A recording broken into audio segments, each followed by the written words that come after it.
Welcome everyone to the Hyperion Research Supercomputing Briefing. We usually do this as a breakfast briefing, but now in the virtual world, this year we're going to be doing it as a virtual lunchtime briefing. And then just give me a minute to switch to my slides here. And you'll be seeing presentations from the entire Hyperion Research Analyst team. So we're going to be walking through various different topics as we go along. And so for my presentation to start with, I'll be covering the new HPC market results and new forecasts. We've been doing a lot of work with the COVID situation to develop new forecasts and get those put into place. So a couple notes about the presentations we're doing. The questions can be submitted at the bottom of your screen, and immediately following each of the presentations, you'll be able to download the presentation slides also. And for those of you who aren't real familiar with us, this is our website. We are also, because of the COVID situation, providing a lot more data, information, and presentations under the sample projects I've circled in red. Here's the Hyperion research team. We welcome a lot of new members this year, so we're excited with that. And like I said, you'll be hearing from most of us. Also, for those who don't know us, these are the different research activities and things we do throughout the year. We do attempt our best to track all the servers sold each quarter worldwide, and that includes by 28 countries, a dozen verticals, a lot of price bands, just tremendous, data collection there. In a given year, we do anywhere between 20,000 to 25,000 separate survey interviews for collecting all the studies and research and reports that we do. We also operate the HPC user forum, and hopefully next year we can start holding additional forum meetings, but we always welcome everyone to join us for our meetings when they start again. So with that as background, we've been spending the last 6 to 9 months to try to really understand what is the COVID virus impact to the overall HPC market. And we've done a lot of surveys, and about a quarter ago, we thought the impacts were going to be extremely severe. Now we think that they won't be quite as bad, and we'll walk through the numbers in just a second. But clearly there are delayed product shipments. Most of the products, components coming out of the fabs are not delayed right now, but the moment they come out of the fabs, whether it's shipping, printed circuit boards, moving them around, getting them produced, there's just delayed product shipments everywhere. There's also delayed revenues as far as customers allowing vendors in the door to install systems. And there's also delayed orders. A lot of users aren't opening their doors for their employees, but the whole process of deciding what to purchase, placing the order, and that has been delayed out. With those impacts, though, there are some potential growth areas. We are seeing some new HPC demand to combat the virus situation. We're also seeing public cloud computing grow quite a bit. In the past, with cloud computing and before that grid computing, one big advantage was dealing with spikes in your workload. Well, very few people thought the spike could be zero. If the government tells you have to close your doors for 2 months and then on Monday morning you can open the doors again, that value proposition of being able to turn off your expenditures and turn it on immediately has become dramatically more powerful, and hence cloud computing is doing well. Now, the lowest end of the market, as you'll see in the numbers, has had the most impact. And in the last 2 economic downturns, the low end of the market also saw the most severe impacts, and they lasted the longest. And the net for the first half of 2020, we've seen a decline of 11.5% for on-prem server purchases, and we are now forecasting a decline about 14% for the entire year, and I'll be walking through those numbers. But first, I'd like to talk about last year's market results, last full year we had.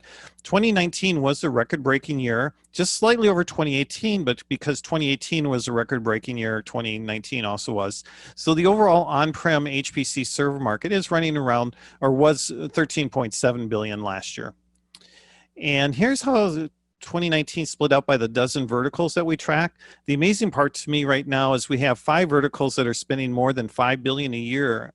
I mean, $1 billion each a year on-prem servers, and 2 are spending more than 2 billion a year. So just tremendous growth we've seen across most of these verticals. Now, as far as the vendors and market share leaders, HPE clearly is the dominant provider right now at 37.2% market share. Dell has been growing as far as the larger vendors at a faster rate, but is around 22%, and the rest of the vendors are around 6.5% or smaller. So with that as a background, I'd like to then talk about our new forecast that we've just released over the last few weeks.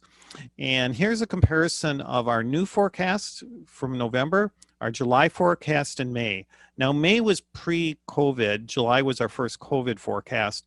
And this is where you can see that originally in May, we were expecting the market to grow about 8.7% over the next 5 years. We have downgraded that to about 6.8%. And for 2020, we expect to see about a 14% decline compared to 2019. The impact of the COVID, we do expect to last over the entire 5 years compared to what we were expecting back in May. Now here's the numbers, and I'll have a lot of numbers charts which will be made available to everyone to use, so I won't walk through them in detail, but this shows the same forecast split by supercomputer divisional departmental work group. And here you can see where the work group is barely showing any growth, about 0.4%. And what we're seeing in a lot of cases here, the on-prem purchases in the work group are not being canceled as much as they're being delayed out. And so by delaying them a year, maybe a year and a half, and then using that money in the cloud is one of the dominant behaviors we're seeing at this point. Now, Bob's going to be covering much more detail the exascale market, but I wanted to show this one chart because you'll see the supercomputer numbers look very healthy, and that's really driven by roughly, this is where we add in the storage, middleware, application, and repair services. When you do that in 2020, we expect to see about a $24 billion market growing to $38 billion by 2024. And as Mark will be covering, the storage portion of the market continues to show the strongest growth relative to the other segments. And then looking forward by the different verticals, here are the different growth rates that we're expecting to see across the verticals. Because of exascale, you see government labs showing the strongest growth over the next 5 years.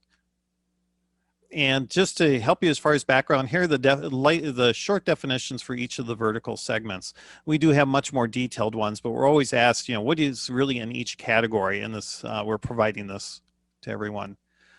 So a key question that we ask in many of our surveys is, what is your most important buying requirement when you go to buy your next on-prem system? And as usual, price performance, and price performance meaning for running their specific applications is number one, and just performance on everyone's specific application is always the top of the list. And you can see by quite a tremendous amount that price and performance are the number one buying factor.